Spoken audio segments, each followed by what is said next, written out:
Urban Meyer is someone that we are very fortunate to have on this YouTube channel at different points throughout the college football calendar year. Did an off-season Urban's Take, which is what his appearances are typically called on this channel, with Tim May from Letterman Row, our Ohio State on 3 site. And they got to talking just general college football. And it was fascinating. Started talking about the rosters that are best set up for success. And Urban Meyer sort of interjects to what is being said during that conversation and almost abruptly says, wait, you can't forget about Texas. And he goes on to say, I think Texas has one of the best rosters in college football.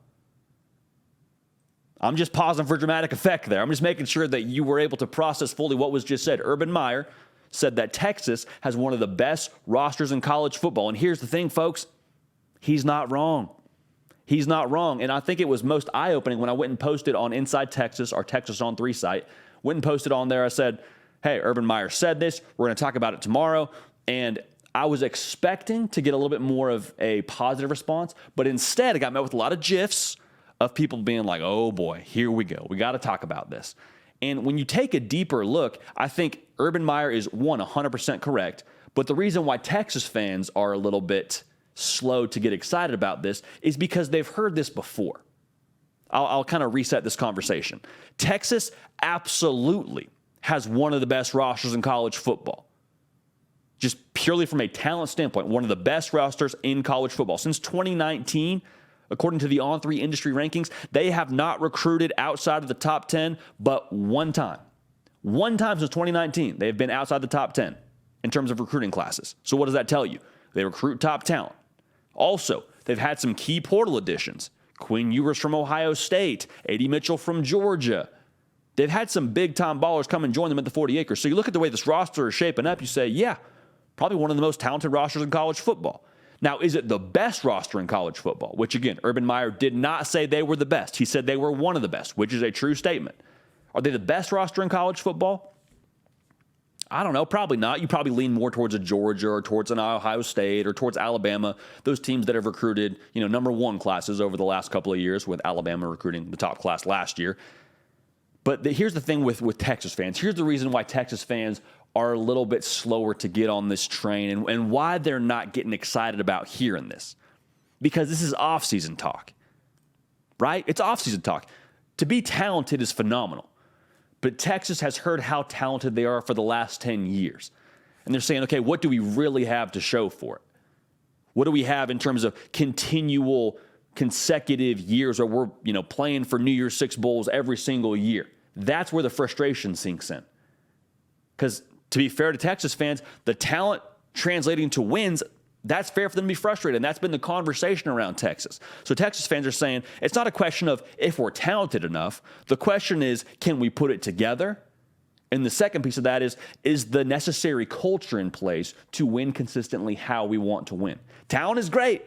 We'll take talent all day, every day. And we've got a lot of great talent here on the 40 acres, but that's not new to us. We want to translate that talent into winning football games. So I got some thoughts on this, and we'll unpack it together. But make sure you're subscribed right here on the YouTube channel. We talk college football every single day. We love y'all. We appreciate y'all for it. Also, follow me on Twitter. Follow me on Instagram at JDPakel. So I want to set the stage here a little bit in the context of what Georgia and Bama do. Like when we think about Alabama and Georgia, what do we think of? Tons of talent, yeah, definitely true. They recruit as well as anybody. But what's the real draw to Alabama and to Georgia? It's the way they do things. It's their standards. It's their culture. That's the thing that Texas is now after. And that's the question. That's going to be the determining factor for Texas in 2023. It's not a talent thing. You got one of the most talented quarterbacks in the country. Is he going to be able to translate this coming season? Is he going to be comfortable enough and able to do the things you're asking him to do in 2023? And I think what it comes down to is the standards that Alabama and Georgia has. Is Texas able to replicate that and kind of have their own version of that? And I think it gets distilled down to 3 key things. The first pillar is development. That's great. We got a 5-star kid. Can we make him a 5-star player for us at the collegiate level? 5-star at the high school level is awesome. It means you were a freak show. It means you project really well to the NFL. It means that you did a lot of good things in the high school level, but are you a 5-star player at the collegiate level? That's what we have to do. That's on us as a program now to develop you physically and also to develop you from a football perspective, to put you in position to succeed. Development. Georgia and Alabama do that really well. Texas, are they able to do that?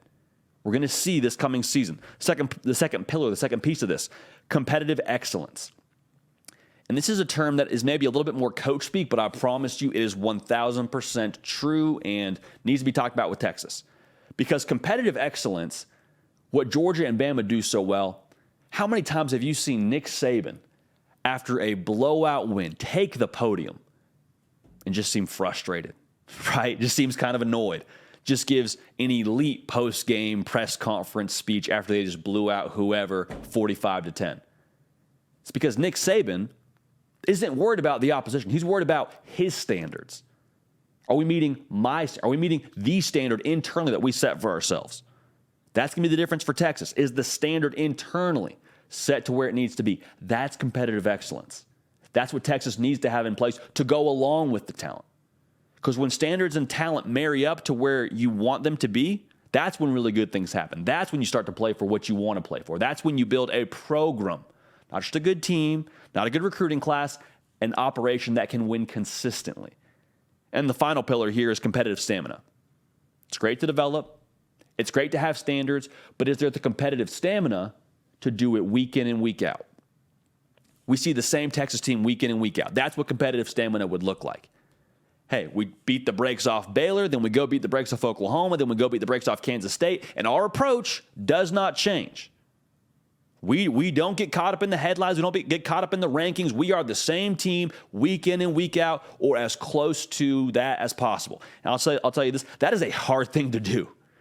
This game is unforgiving. It is physical. It takes a toll on you mentally. There is a lot baked into this game that will wear you down if you don't have the competitive stamina internally to roll with it and to embrace it and to attack it. Those are all things you have to do. So development, competitive excellence, competitive stamina are all things now that are going to take Texas's talent and translate it into wins.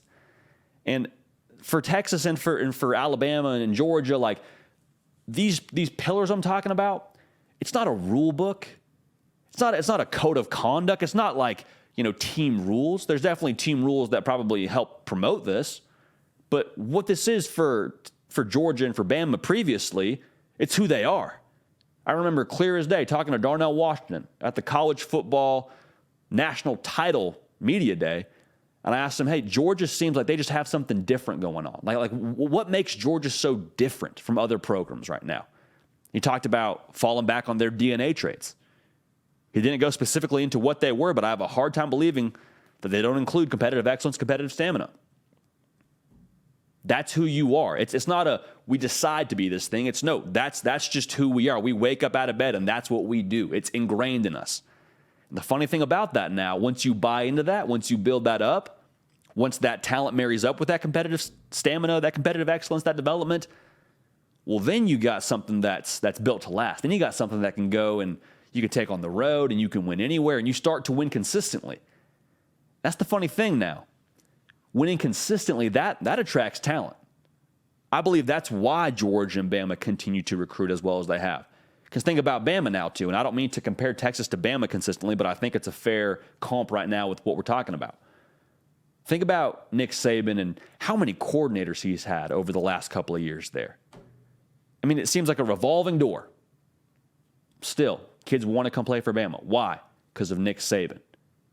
Because of Nick Saban, yes, but because of his process, because of the way that he is getting these kids developed and then winning consistently. It doesn't matter who's calling the plays. They're winning how they want to win. You're seeing the same thing at Georgia now starting to take place. The coordinators are going to be a little bit less stable. Kirby Smart, he's the draw. Nick Saban, he's the draw. For Steve Sarkisian, his process he's putting into place now, that has to be the draw for Texas to win how they want to win. And so I'm excited to see it because the reality is, for Texas, we're going to get to see how far along this team is as a program. The talent is there. Urban Meyer's not lying to you, man. Urban Meyer knows more about football than you and I will probably ever forget. He knows what he's talking about here. This is a very talented roster. But that's the thing, man. Texas has been talented for a long time. Is the culture, are the standards, is the development, excellence, stamina competitively in place? we get to find out this coming season. I'm very excited for that because in year 3, this is where we find out how much Quinn Ewers has progressed, how much that culture has progressed. Year 1, you're kind of cleaning it out. You're kind of trying to get down to, what do we have here that's good? Year 2, you're trying to build it up, get back to neutral. Year 3 now, we see what's under the hood. Hey y'all, thanks so much for watching. Subscribe to the channel here to make sure you don't miss an episode of The Hard Count. Also be sure to check out other videos on the On3 YouTube channel.